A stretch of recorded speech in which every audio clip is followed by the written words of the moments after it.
بسم اللہ الرحمن الرحیم۔ میرے عزیز ساتھیوں، بیرم خان مغل بادشاہ اکبر کا سپہ سالار تھا۔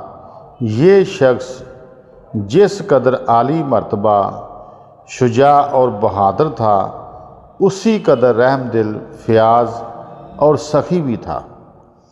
ایک دن بیرم خان گھوڑے پر سوار بڑی شان و شوکت کے ساتھ کہیں جا رہا تھا کہ ایک شخص نے اسے تاک کر ایک پتھر دے مارا۔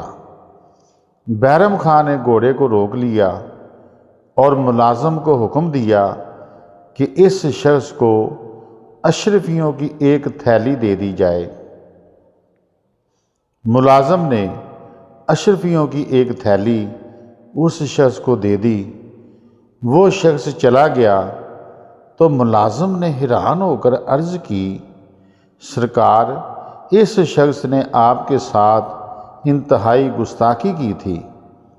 اسے سزا دینے کے بجائے آپ نے اسے انعام سے نوازا، اس میں کیا حکمت ہے؟ تو بیرم خان نے مسکرا کر جواب دیا، پھلدار درخت کو لوگ پتھر مارتے ہیں تو درخت انہیں پھل دیتا ہے، نہ کہ سزا۔